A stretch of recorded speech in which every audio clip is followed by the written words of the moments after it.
Thomas's day off. The engines on the island of Sodor were always very busy. They liked being busy. And no engine liked being busy more than Thomas. But sometimes, Thomas also liked to have a day off. One autumn morning, Sir Topham Hatt came to Tidmouth Sheds.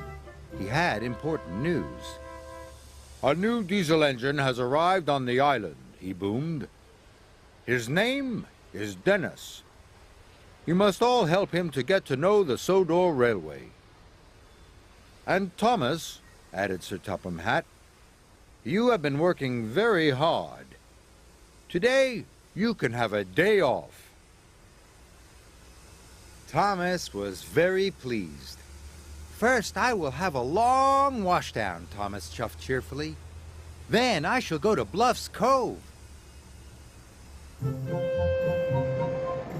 On his way to the washdown, Thomas saw a diesel he had never seen before. The diesel was huffing and puffing. "Hello," Thomas tooted. "You must be Dennis. What's the matter?" "These troublesome trucks are too troublesome. I can't shunt them." "It's my day off," whistled Thomas, "but I'll help you." This made Dennis very happy. Dennis watched Thomas biff and bump the troublesome trucks into line.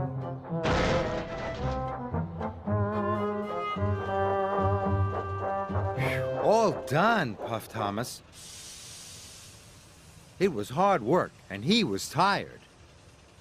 "Thank you, Thomas," oiled Dennis, and he watched Thomas chuff away. Soon, Thomas was covered in bubbles. "Shiny and bright, that's what I'll be to start my day right," he chirped cheerfully. Dennis wasn't cheerful. Dennis was lazy. He didn't want to deliver his freight cars of tiles. Then he saw Thomas. Dennis had an idea. He would ask Thomas to help him again. "Help! Help!" Dennis called weakly. Thomas slowed down. "I don't know how to get to the schoolhouse," Dennis groaned. "Don't worry, Dennis," Thomas puffed. "I'll show you the way." Dennis smiled. His trick had worked. So Thomas showed Dennis the way to the junction. "The schoolhouse is further along that track," wheezed Thomas. Dennis watched Thomas puff away. Dennis had wanted Thomas to take his freight cars for him. Suddenly, Dennis had another idea. He blasted his horn again. Then again. Thomas heard the noise. He was worried. Dennis watched Thomas come back. His new trick had worked.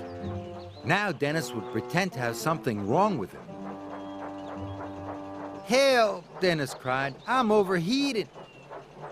You'll have to shunt those freight cars for me." Thomas knew it was his day off, but he still wanted to help.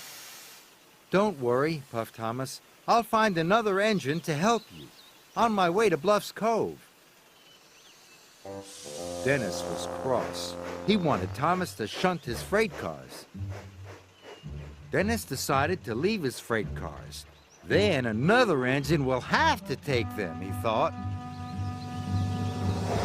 So Dennis raced away. He didn't care about the tires. He didn't care about Thomas. All he cared about was getting far away from his work. His wheels were spinning faster and faster. Then there was trouble. "Help!" called Dennis. "Help! Help!" But this time, there was no one there to help. Thomas arrived at a signal. Percy had some important news. The workmen are waiting for Dennis to bring the tiles to repair the school roof. The children can't go to school until it's mended. And no one knows where Dennis is, Percy added. I do, wheezed Thomas. He's broken down. I must go back to help him right away. Thomas quickly found Dennis. Thomas was very surprised. I thought you broke down at the junction, wheezed Thomas. And where are the freight cars of tiles? Dennis looked very shamefaced. I tricked you, said Dennis quietly. There was nothing wrong with me at the junction. I just didn't want to pull those heavy freight cars. I'm a really lazy engine, moaned Dennis. Dennis's wheels wobbled and his diesel oil dripped. Now Thomas could see that Dennis really was in trouble. So Thomas decided to help one more time. I'll pull you back onto the tracks, Thomas puffed. Then I'll be your back engine. That way we'll get the tiles to the schoolhouse in double quick time. Dennis smiled his biggest smile ever.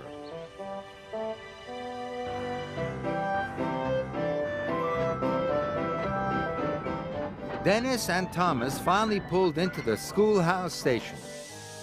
Sir Topham Hatt was waiting. Dennis, you have caused confusion and delay, he boomed. Dennis felt bad. Thomas has shown me that being a really useful engine is much better than being really lazy, Dennis wheezed. Sir Topham Hatt was pleased. Thomas was pleased too. Thank you, Thomas, Dennis hooted. From now on, I will try to be a really useful engine.